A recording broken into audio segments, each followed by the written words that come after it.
Olá, muito bom dia a você, conectado conosco aqui pelo Notícias Agrícolas no ar, o nosso boletim do mercado do boi. A gente está de olho na variação dos preços e principalmente aqui em São Paulo a gente já começa a ver um comportamento um pouco mais diferenciado aí dos frigoríficos na hora das compras. A gente vai entender o que está acontecendo nessa conversa agora com o meu amigo Gustavo Figueiredo, lá da Radar Investimentos. Tá aqui com a gente já o Gustavo na tela. Seja bem-vindo, viu, Gustavo? Obrigado por estar aqui com a gente e principalmente nesse momento nos ajudando a entender o que está acontecendo no mercado. O fato é que a oferta continua aparecendo. E diante dessa oferta, o que os frigoríficos têm feito aí e como é que os preços estão se comportando? Preços da arroba, Gustavo. Conta mais pra gente, seja bem-vindo. Eu que agradeço, Alexander. Bom dia a todos. Vamos lá, vamos fazer uma leitura um pouquinho de trás para frente, né? Só para a gente ver que tendência que nós estamos nesse momento no mercado, né? De novembro para dezembro, o boi era 240, dezembro, janeiro, nós negociávamos na máxima até 250, e ali do dia 15 e 20 de janeiro até hoje, o boi saiu da máxima de 250 e hoje as negociações estão na máxima de R$ 235 em São Paulo, tá?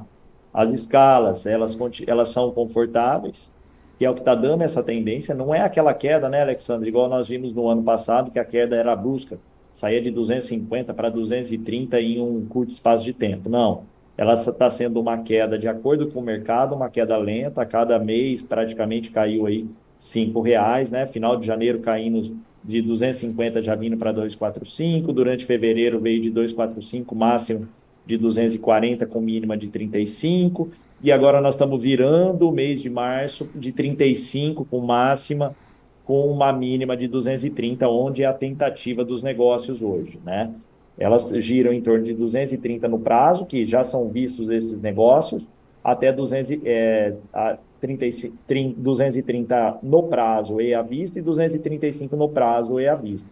Logicamente, com os maiores volumes de negócios que ocorrem hoje ainda são no 235, e há entre as conversas assim internas é que o 230 ainda não surtiu efeito, né? O 235 pingou, mas não comprou. Porém, as escalas, Alexandre, da indústria, ela consegue ainda manter esse preço entre 30 e 35 devido ao que eles estão confortável, né? Esses animais hoje contratuais, geralmente, dependendo das grandes indústrias, eles completam praticamente o mês todo. E outra coisa que gera essa tendência que nós nos encontramos, que é de queda no boi, porque se a gente analisar os preços e analisar como se fosse um gráfico no que nós estamos vivendo, nós saímos de 250, nós estamos num canal de baixa sentido a 230, né? Então é um canal, uma tendência de baixa, ela ainda continua desde que algo aconteça e reverta isso aí.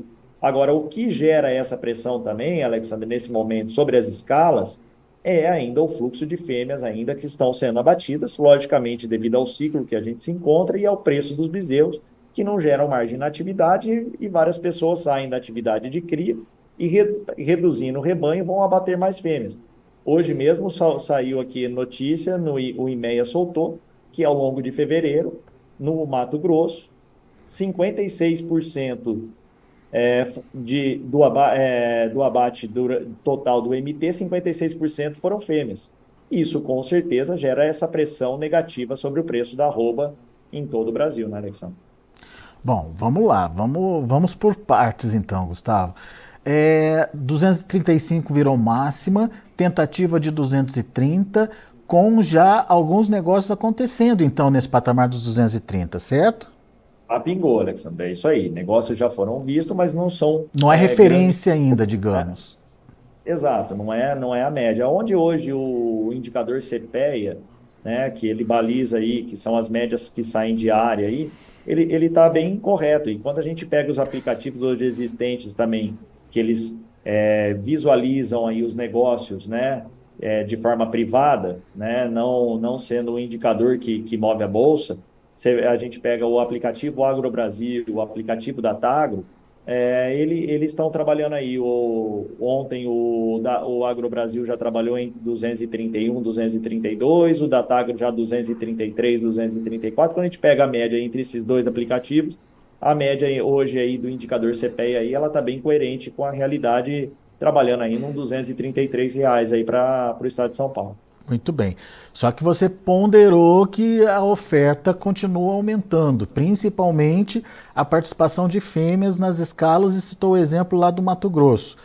Como é que a gente entende o comportamento nos outros pontos, nas outras regiões do Brasil? É parecido com o que está acontecendo em São Paulo? É parecido com o que está acontecendo lá no Mato Grosso, Gustavo? Temos essa tentativa aí por menores preços também acontecendo? Temos, Alexandre, temos sim, a pressão ela é grande, só que se a gente pega, a gente pontuar hoje, o que está valendo a pena, vamos dizer assim, a indústria, ela está nos colocando que o mercado interno, a gente precisa analisar se realmente são os preços que estão fazendo a carne rodar mais, porque a carne, uma arroba mais barata, você tem uma carne mais barata em gôndola, e onde a carne em determinado preço, ela gira mais, ou seja, ela tem mais saída. Então, pode ser que a gente esteja próximo de um fundo do poço dos preços aí para boi, né? Então, o que a gente pode analisar em relação a esses preços, olhando carne, olhando abate de fêmea, ela gera um preço mais coerente na gôndola, porque a fêmea ela tem um deságio sobre o boi gordo e ele não deixa o preço da arroba subir, né? Então, você tendo uma saída sobre também a carne, sobre esse fluxo e tendo um estoque equalizado sobre carne, automaticamente nós temos um equilíbrio sobre toda a cadeia daqui para frente. Agora, as escalas em outros estados, Alexandre, elas vêm também da mesma forma, com bastante fêmea no abate, que dão um conforto para a indústria e que consegue gerar uma pressão sobre o preço, pelo menos por um bom tempo, vamos dizer assim. Então, se a gente pegar, por exemplo, as grandes indústrias que têm esses grandes contratos, Alexandre, que estão praticamente com o março completo, elas não precisam sair pagando um preço maior só porque ainda não conseguem um volume de boi a 230, né? Então, ela pode ficar um pouco mais de tempo tentando essa base mínima. Isso aí é o que gera a tranquilidade, entre aspas, para a indústria, para que ela continue no mesmo preço, sem gerar um preço altista, e o pecuarista não consegue fazer a manobra de segurar a oferta, reter nesse momento. E outra coisa que a gente que vai pontuar agora, que é o mercado futuro, já trabalhando com deságio sobre os preços de hoje. Infelizmente, quando a gente olha o preço de hoje no indicador de 233, que é o preço real de hoje, a gente já olha a bolsa para abril, maio e junho, trabalhando praticamente R$ 8 abaixo desses valores, 225 na bolsa. O que isso nos mostra, ou pelo menos qual que é a expectativa, o porquê que ela está com deságio, né, Alexandre? Por quê?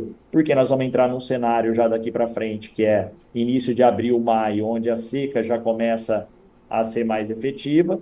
O número de animais confinados já começam a sair com um volume maior agora, que entre dezembro e janeiro o volume confinado era menor, o que gerou essa oferta para sustentar os preços e fazer com que tenha queda foi o animal de pasto, devido à falta de chuva, que morreu de forma mais cedo, com menos peso, somado a esse efeito de fêmea. Agora nós vamos para um efeito, um número maior de animais confinados, que é o animal que foi confinado aí de janeiro a fevereiro, começam a sair agora de março, abril, maio, junho, né? Somado a esse efeito de fêmea aí, que vai ter ainda o descarte das fêmeas aí no início de seca.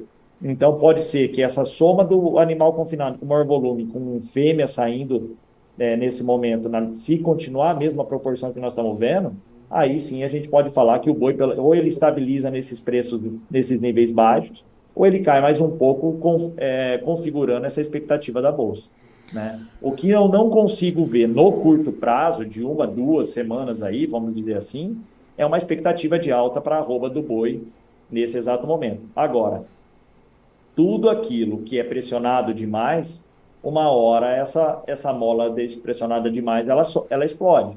Ela explode de que forma? Do nível mínimo aí, do preço mínimo que a gente atingir ao longo até maio, a gente pode ter sim uma recuperação dos preços aí de forma expressiva ao longo de junho, julho para frente, né, Alexandre? Porque hoje, se a gente for analisar a margem do confinamento, hoje, do confinador, é praticamente nula, né? Quer dizer, ele não está estimulado a confinar e pode faltar animal lá na frente.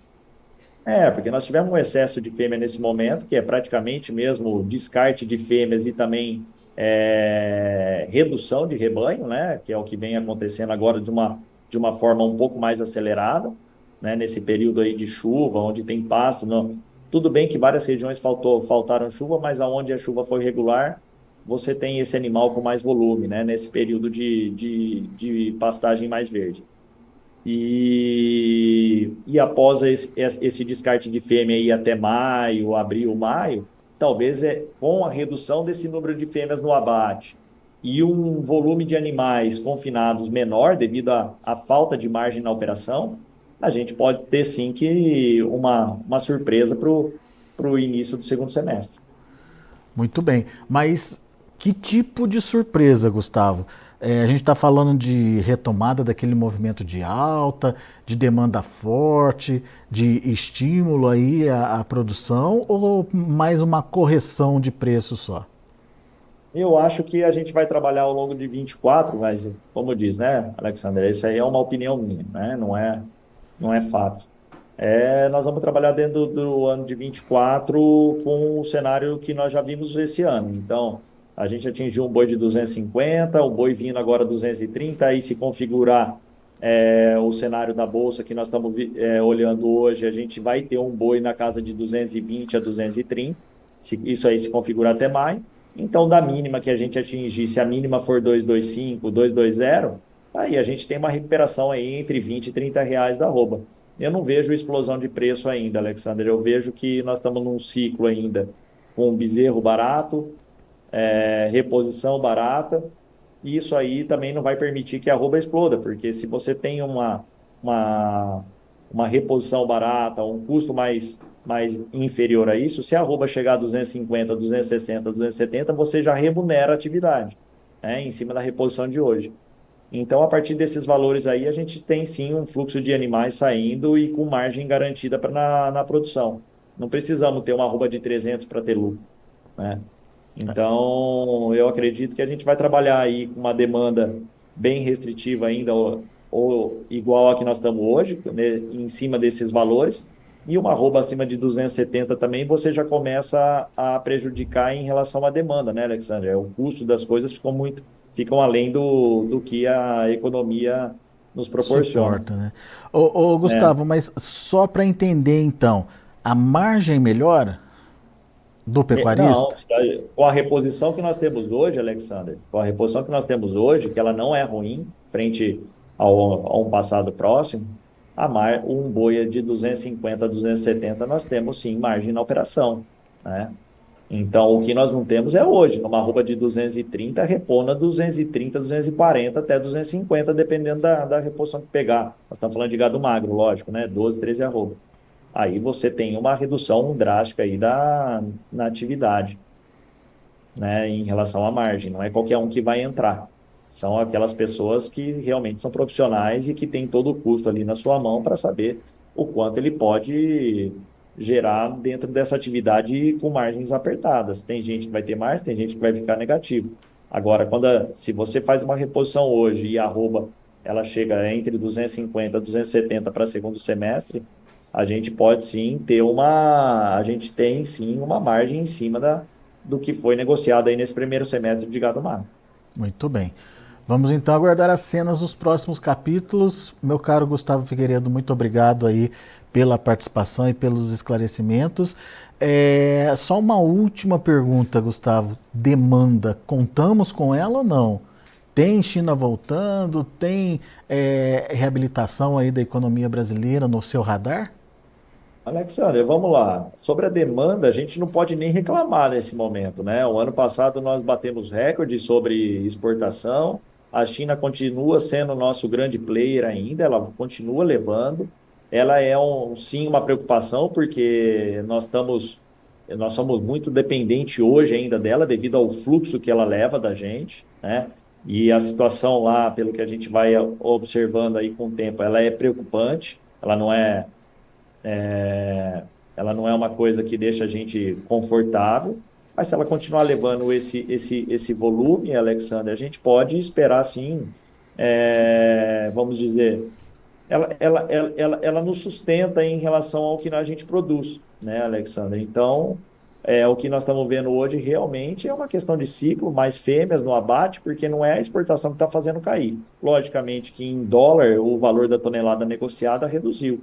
E hoje eles têm, em relação à China, do que nós não tínhamos no passado, a China não tinha no passado, ali entre 19 e 21, ele era o grande dependente da gente em relação à proteína, porque eles abateram lá os suínos em relação à peste suína. Hoje eles já não têm essa dependência tão grande, essa falta. Então eles conseguem ficar um determinado período do ano sem comprar da gente. Mas eles continuam levando volume, eles continuam performando a nossa exportação, e se não fosse ela, a gente poderia dizer hoje que nosso valor da arroba hoje ele estaria mais barato, porque o volume que ele levou entre janeiro agora e fevereiro, ele é superior ao ano passado, né? E o ano passado, se a gente consolidar os 12 meses, já foi recorde. Então, se a gente continuar nessa linha, que todos os meses a gente vai performar acima do ano passado, a gente vai bater recorde novamente. Então, a gente espera, pelo menos, que ela continue levando volume, e aqui é o volume que nós temos com a arroba mais barata do mundo ainda, né, Alexandre? Então, em relação à exportação e essa demanda, nesses preços atuais da arroba, a própria demanda interna, ela tem uma grande saída, né? O que a gente não pode é ter uma valorização tão grande da arroba também que você acaba interferindo na demanda interna. Então, eu acredito que entre um boi de 230, 250, 260, a gente vai tocar o ano aí de 2024 um pouco mais estável e menos volatilidade do que foi o ano passado. Muito bem. Gustavo Figueiredo, mais uma vez, muito obrigado pela participação, muito obrigado por estar aqui com a gente e ajudar a gente a entender um pouquinho dessa dinâmica do mercado do boi gordo. Volte sempre, meu caro. Eu agradeço, Alexandre. Um abraço a todos. Valeu, abraço para você. Gustavo Figueiredo é lá da Radar Investimentos, então você acompanha com a gente e pode acompanhar também nas redes sociais da Radar Investimentos todas as informações que são diárias aí do mercado do boi gordo para poder se atualizar das novidades e entender o que está movimentando a precificação da arroba do boi gordo. Vamos aos preços, vamos ver como estão os preços em andamento lá na Bolsa de São Paulo, lá na B3. De olho na tela, você acompanha comigo. Março, 229,95, uma ligeira queda de 0,02%. Abril, 225,80, queda de 0,24%. O maio, R$ 225 redondinhos, queda de 0,55%. E o junho, R$ 225,55, queda de 0,2%. Indicador CPEA fechou o dia de ontem a R$ 233,30, queda de 0,77%. São os números do mercado do boi gordo. O teto máximo já virou R$ 235 lá em São Paulo e agora os frigoríficos estão testando aí os 230, aproveitando as escalas confortáveis que existem hoje no estado. Esse comportamento também já começa a acontecer em outras regiões produtoras do país e tudo indica que a gente vai ver essa pressão contínua acontecendo nos preços da arroba, principalmente por conta da participação de mais fêmeas nas escalas de abate, segundo confirmou aí o próprio IMEA lá do Mato Grosso, onde o mês de fevereiro foi composto por 56% de fêmeas na sua escala de abate por lá. Bom, a gente vai ficando por aqui, daqui a pouco tem João Batista Olive com Tempo e Dinheiro e você é o nosso convidado para continuar com a gente. Notícias agrícolas, informação agro-relevante e conectada.